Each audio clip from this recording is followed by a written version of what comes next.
Okay, I want to talk to you now about another key skill in advocacy, which is about being professional.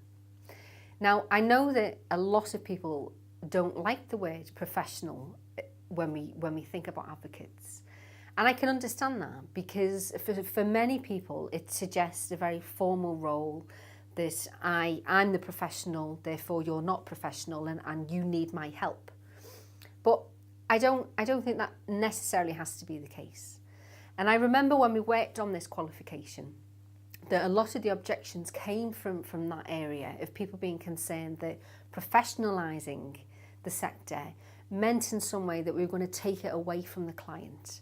And I'm here to say to you that that's not the case. Being professional to me means absolutely being absolutely client-led. It's the fundamental principle of advocacy. So if you're not upholding that, then you're not being professional. I remember being very concerned at a meeting I once attended where we were looking at learning outcomes for the qualification. And in that meeting, it was suggested that we should take out the word relationship from the learning outcomes. And I questioned that. I said, why is the word relationship being removed? And the answer I got was well, we don't like relationship because it suggests that people get over-involved. Now that made me very angry actually, it pushed my buttons. Because I think, well, why wouldn't we want to get over-involved? Why wouldn't you want to care about the person you're working with? If I was a social worker, I should know when the kids' birthdays are. I should know the last time the person I'm social working for went on holiday. Those little things matter. So if that's what over-involved means, good. An advocate, you should know all that. So being professional to me allows us enough space to do the personal touch very, very, very well. The difference in today's culture, I think, where advocacy sits, is that we have moved from a very grassroots, spontaneous coming together of collective ideas. We've moved from that place to a much, much more accountable world. So gone are the days where you get a grant. I mean, I remember in 2000 getting a grant for £10,000 and did I give receipts in? I'm not even sure. We gave a report in at the end of the project, but it was very, very free. You know, we were trusted a lot with £10,000 of community funding. And I think, you know, I look back now and I think there's no way you would get 10,000. There's no way you get a grant. It's tenders, it's contracts. You need to be accountable in your advocacy role. And that's what I want you to think about in this session, is how are you accountable? How are you measuring what you do? So in a way, this little talk is about outcomes and how you measure your outcomes. Now, think about the word accountability because it may have an emotional response. So how do you feel when you hear accountability? For some people, they go into a bit of a bad place, a bit of a dark place and think, oh, what it means is when things go wrong, it's who do we blame? So accountability means blameworthiness. For other people, it means answerability. So who do I need to justify what I'm doing to? For other people, it might mean responsibility, and that might have a positive connotation. But for you, think about what it means. For me, and what I want to talk to you today about, is I want you to understand accountability in terms of relationships. So there are two relationships that you need to be accountable to. One is the client, and I think as a sector we're very, very good at understanding that. We're very, very skilled at only taking instruction from the client, of feeding back to them, of saying to the client, you're my boss. I think we're very good at that, so I'm not going to waste your time. The second relationship that I don't think we're very good at collectively is our relationships with the commissioner. So I want you to think about how you manage your relationship with the commissioner. Now, for many advocates who are listening to this, you already have thought, well, that's not for me. I don't deal with the commissioner, so I don't need to worry about that. But you're wrong. You do need to think about that. Just because you don't have a face-to-face meeting with a commissioner doesn't mean that you're not impacted by that commissioner. And an outstanding advocate, and remember that's what we're trying to be, outstanding advocates, have a good understanding of what outcomes they need to focus on and measure to demonstrate their accountability. Because let me say this, if you're not spending every penny effectively and efficiently then you shouldn't be delivering advocacy. It's as simple as that.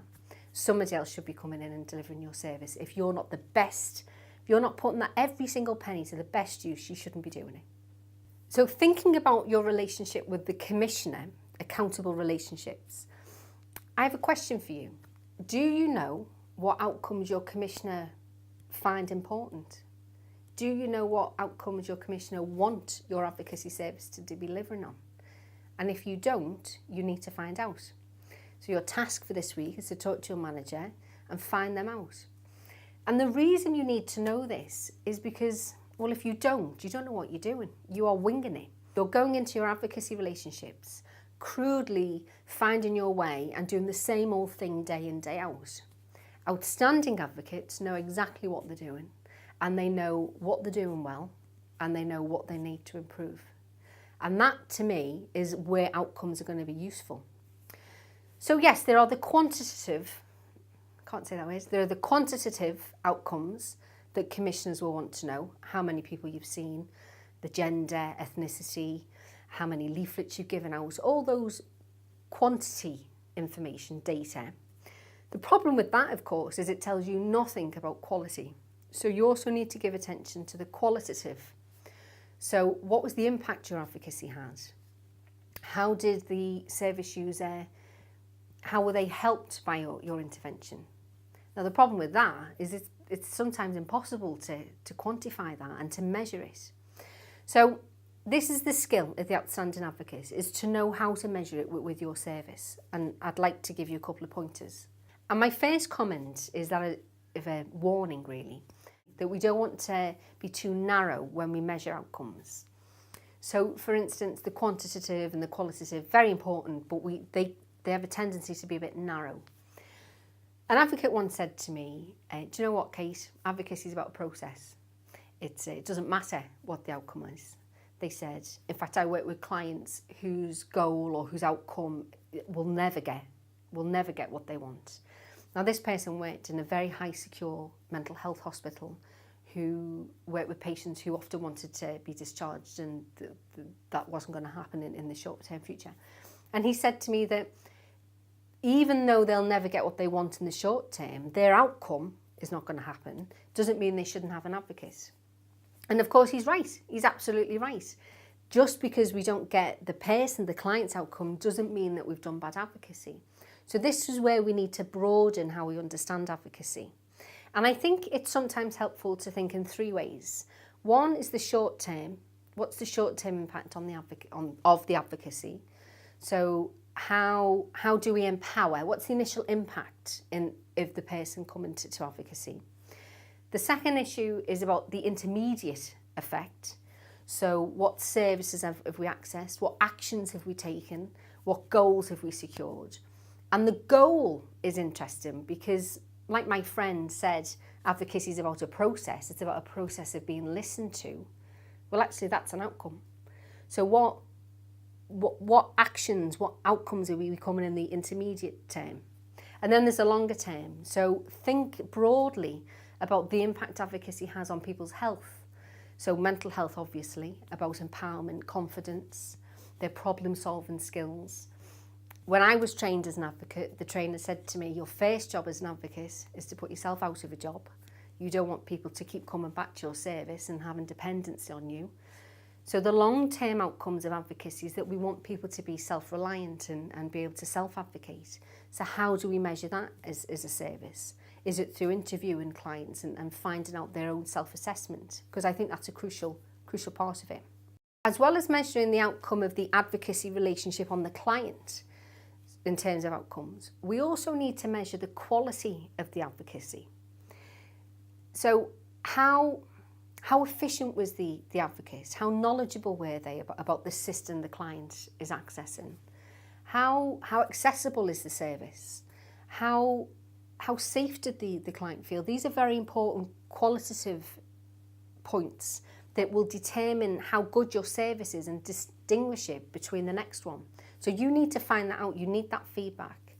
And many services do that through client interviews and asking the client. That to me seems a fairly straightforward way of doing it. Because when you do this, you will need to know exactly where you're at. in order to remember we're all the time thinking about how to be from good to being great. So some questions for you to reflect on in terms of outcomes is: 1, please find out how your service measures outcomes. Secondly, find out how they measure outcomes, because the two are very different. And thirdly, find out what happens to that information.